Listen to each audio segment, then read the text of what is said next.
Hello para orang-orang malas yang nggak punya kerjaan, yang kerjaannya cuma di rumah aja. Ya tentunya cuma nyusahin orang tua aja. Haha, tenang, kita senasib bro. Berjumpa lagi dengan saya Rija, yang tidak pernah tidur, yang bermaksud untuk menghibur biarpun ceritanya sedikit agak ngawur. Oke, kali ini saya akan merangkum sebuah film yang diperankan oleh peran utamanya yaitu Pak D saya sendiri, Sylvester Stallone. Ia di film ini bernama John Rambo, sama seperti film-film yang terdahulu. Film ini bercerita tentang masa tua Pak D John yang dihabiskan untuk menolong dan melindungi orang-orang di sekitarnya, serta dia menjadi relawan untuk menyelamatkan masyarakat yang tersesat di hutan. Dia menjadi sukarelawan dengan menunggangi kuda miliknya. Lalu ketika Pak D John melakukan misi penyelamatan korban tersesat, dia bersama seorang wanita dan kudanya. Saat itu tidak ada waktu untuk melarikan diri, dikarenakan ada banjir bandang yang datang ke arah mereka. Dengan skill serta pengalaman Pak D John yang dia dapat ketika ikut pramuka dulu, dia pun mulai mengikat kudanya di pohon dan dia bersama wanita tersebut berlindung di balik batu dan mengikatnya dengan kuat agar tidak terbawa arus. Ketika banjir sudah selesai, Pak D John pun keluar dari hutan bersama wanita tersebut dan kudanya. Ketika dia mengetahui ada 2 korban jiwa, Pak D John pun merasa bersalah dan dia pun langsung pulang ke rumahnya. Sesampainya Pak D John di rumah, Bude Maria pun menyiapkan kopi untuk Pak D John dan mencoba menenangkan tentang kejadian yang sudah terjadi. Keesokan harinya, Pak D John pun melatih berkudanya dengan kuda kesayangannya. Scenes pun berpindah ke dalam ruangan bawah tanah yang ada terowongannya. Pak D John memeriksa dan mengecek terowongan yang ia buat sendiri, mengecek kayu-kayu penyangga dan mengecek lampu yang ada. Saking luas dan banyak jalannya, mungkin kalau kalian masuk ke dalam dan ditinggal sama Pak D John, pasti nangis kalian. Yakin kali aku. Ketika Pak D John mengecek setiap sudut lorong, dia langsung teringat kejadian yang sudah ia alami dan terus menghantuinya. Ketika Pak D John sedang membuat sebuah pisau, datanglah mantan saya. Ia menemui Pak D John. Dia adalah keponakannya yang bernama Gabriel. Gabriel pun bertanya, "Lagi ngapain Pak D?" "Gak kau tengok ini lagi ngapain? Kau tengoklah pakai biji mata kau." Ngegas bah. Mereka pun keluar dan mereka menaiki kuda mereka masing-masing. Sekelebat info, Gabriel jago dalam menunggangi kuda dan dia berhasil mendapatkan juara. Tentu yang mengajarinya Pak D John. Memanglah Pak D aku ini jago dalam segala hal. Malam pun tiba, Gabriel mengadakan pesta untuk kepergian mereka yang akan kuliah. Gabriel pun menunjukkan terowongan itu kepada teman-teman main paret waktu kecil dulu, dan mereka pun terkesima melihat terowongan bawah tanah tersebut. Ketika yang lain sedang sibuk melihat-lihat terowongannya, Gabriel dan cowoknya sedang berduaan, dan cowoknya berharap mereka adu muncung. Tapi Gabriel masih suci dan dia nggak mau. Tiba-tiba temannya menelpon dan memberitahukan alamat rumah ayah kandungnya yang meninggalkannya sejak kecil. Dan dia berencana untuk menemui ayah tersebut dengan izin ke Pak D John dan dia tidak mengizinkannya. Karena menurutnya ayahnya jahat dan tidak baik untuk Gabriel. Besoknya Gabriel pun meminta izin kepada Bude Maria, tetapi mendapat hasil yang sama, tetap tidak dikasih. Karena dia adalah orang yang tidak bertanggung jawab karena sudah meninggalkan Gabriel sejak kecil.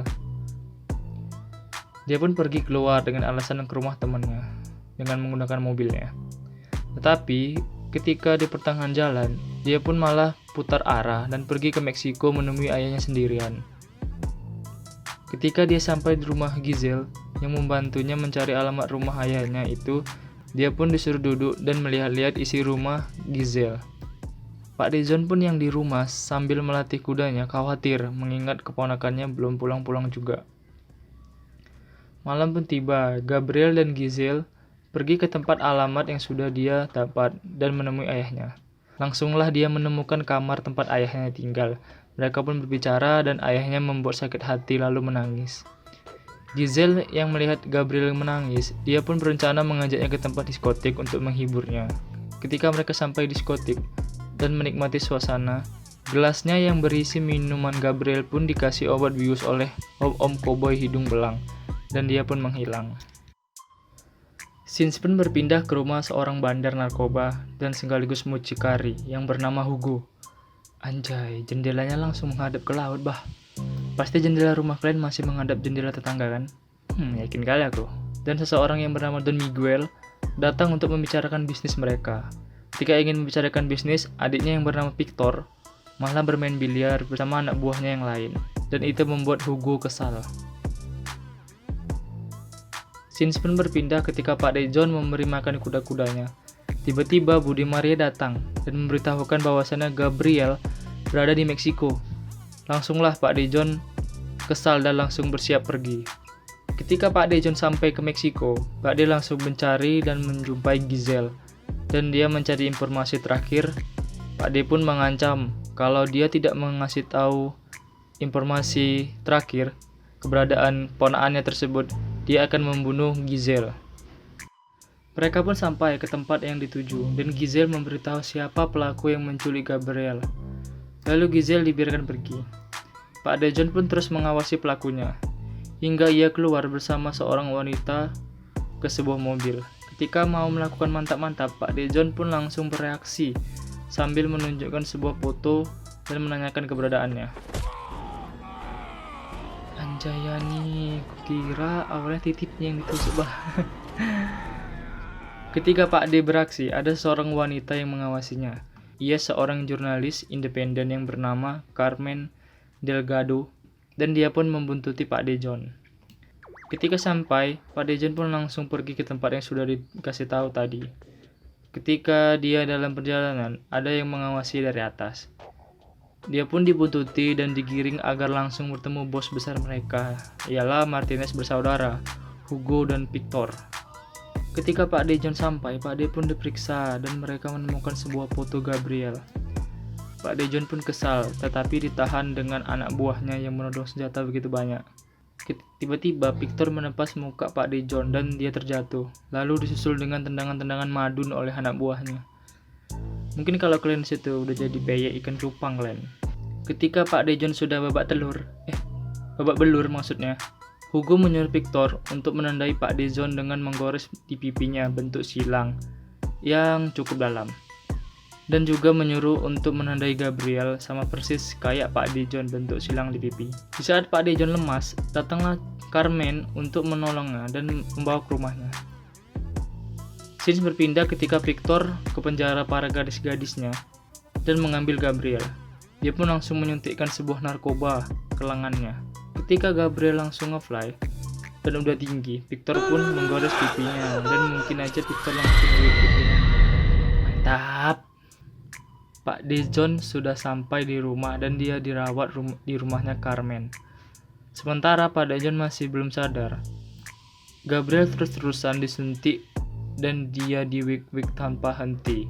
Dia terbujur kaku dan hampir overdosis. Pak De Jong pun sudah sadar dan dia bertanya di mana lokasi hotel SSC-nya. Carmen pun memberitahunya ketika sampai dia langsung membantai semua laki-laki yang ada dengan menggunakan martil yang ada di rumah Carmen. Pak De Jong pun menemukan Gabriel yang sedang berbaring terbujur kaku dan melihat lengannya bengkak akibat suntikan narkobanya cuy. Pak De Jong pun membawanya pulang. Ketika di perjalanan, Gabriel sudah sekarat dan dia pun meninggal di perjalanan pulang. Singkat cerita, Pak De Jong pun menyuruh Maria untuk pergi. Ketika Maria sudah pergi, Pak De Jong langsung merancang dan mengatur strategi perangnya untuk membalas dendamnya yang menggebu-gebu. Dia mulai memasang bom dan jebakan mematikan dengan memanfaatkan areal rumahnya tersebut.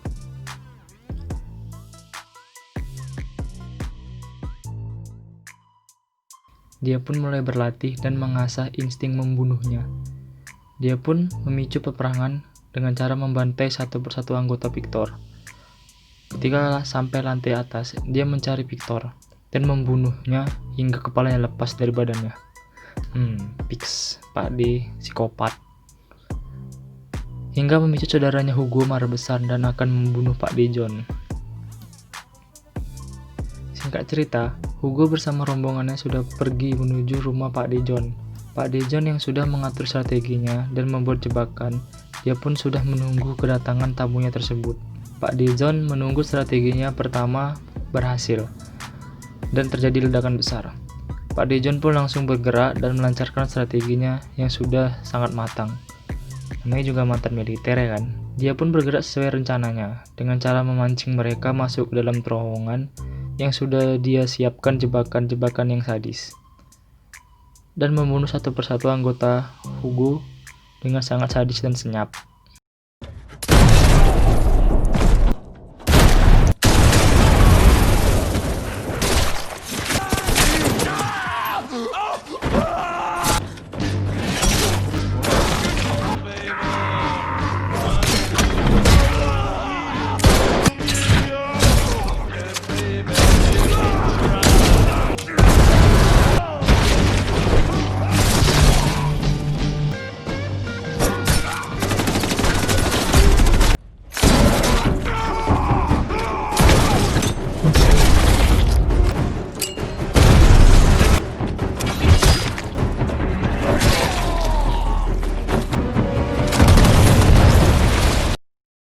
Dia sengaja menyisahkan Hugo tetap hidup agar dia bisa membunuhnya sendiri dengan mengambil jantungnya. Rencana Pak Dejon pun berjalan lagi dengan cara menggiring Hugo ke kandang kudanya. Dan disitulah Pak D mulai membalas dendamnya dan membunuh Hugo dengan sangat sadis.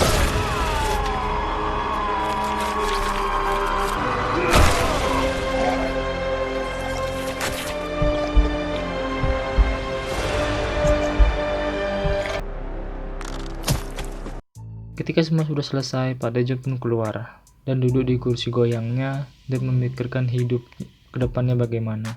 Dan dia akan berjanji akan terus bertempur agar kenangan orang yang dia sayangin akan tetap hidup. Dan dia mengingat kenang-kenangannya ketika masih muda dulu.